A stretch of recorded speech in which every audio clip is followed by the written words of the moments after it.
all you have is today. That's how we live. That's what's guaranteed. This minute right now is guaranteed. That's it. And so I'm gonna be as happy as I can be about it. I love that. And I'm not gonna worry about tomorrow or the next day or my future or my the house that I want or the car that I want or the way that I want to look. I'm worried about being happy. I'm focused on being happy. Winners get the ends introduction, man. I should have split it up when I was younger. Should have started the plan. Always had the dreams of being more self-assertive. Damn, I get the teenager. Now we need to hear the sermon. So break my body, break my soul down. Just another zombie woke up blinding to your ghost town. Pull up to your bar. To politic and tap the power. Ain't nobody really all that jolly at your happy hour. But I don't wanna go home yet, so I'ma talk to that cigarette. What it's like to live on Telegraph? Ooh. It's a ball of confusion, really, if you really look at it, because you got so many different things going on at one time. You got the college students, you got the vendors, you got the businesses, you got the homeless population, all in this one big melting pot, trying to coexist with one another on Telegraph. So I can imagine living here would be very, very difficult at some times for a college student, for someone that came from a part of California or from another part of the country who had never seen a homeless person before, going up and down the street yelling and screaming at the top of their lungs. It could be something frightening. Or to a business vendor who is trying to make ends meet and trying to compete with another vendor who's selling the same thing right across the street from them. I could just imagine it's not easy. It's not easy. And then put in the mix someone like myself who used to be homeless, who's gradually getting himself out of the hole and out here trying to, panhandle a little money every now and then. I know I could be a frustration to some people's eyes sitting here, but to some people, I could be a blessing to some other people. It depends on what outlook you look at it as.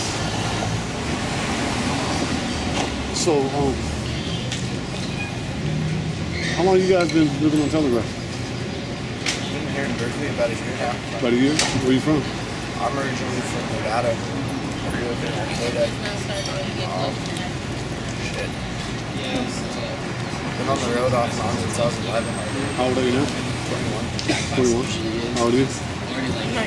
Almost 20. Almost 20? Where is the best area to depend, like the weather's nice now, so where do you think you guys would be staying like on a warm night versus the cold nights? Really the only thing that really affects where we sleep is rain. Like whether it's hot or cold, we have blankets. Our bags are full of bedding. We try and stay out of sight. Usually it's like out of sight, out of mind thing. The more open areas you sleep in, the more likely to get messed with you are. We found out, I thought it was kind of funny that it's if you sleep on like the sidewalk or something, it's a misdemeanor with the city. Like it's a misdemeanor against the city, and they'll write you a ticket and give you a court date. If you sleep on private property, it's only an infraction.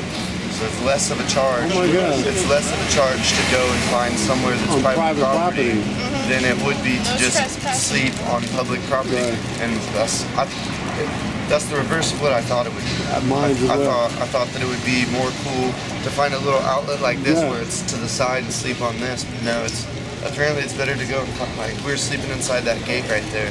It would be an infraction. They would. At the most they're gonna write us an infraction ticket, which is just a fine, and tell us to move. Okay.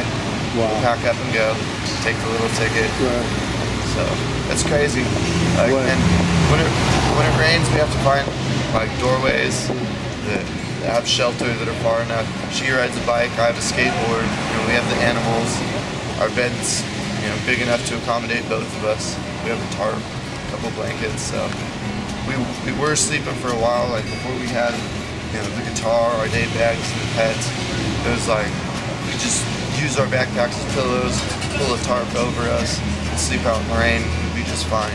All of our stuff would be under the tarp. Now dog wants to go explore, he drags the tarp back to us. We have the bike, the blanket curls out in the rain. My guitar gets wet. Like it's not very practical. So we try and find places we can sleep where we won't get wet. There's one person that helps us out a lot when it rains. That's the stupidest house, so that's nice. We've been here long enough, we know a lot of people, so it definitely helps out. It helps, yeah. So what's it like living out here? Awesome. It's we're spoiled out here. Like I said, you know, we wake up under the trees, deer running around us, birds chirping, and come out here and see beautiful faces that appreciate us. Because we're out here for everybody, you know. We're not out here to be lazy. We're probably the last people on this planet that are lazy. Right. You know, we work for everything we have, and we definitely help out a lot because there's got to be somebody to pick up the pieces, you know. And in this society, everybody's like, come and go, take and don't give. And we're just about giving and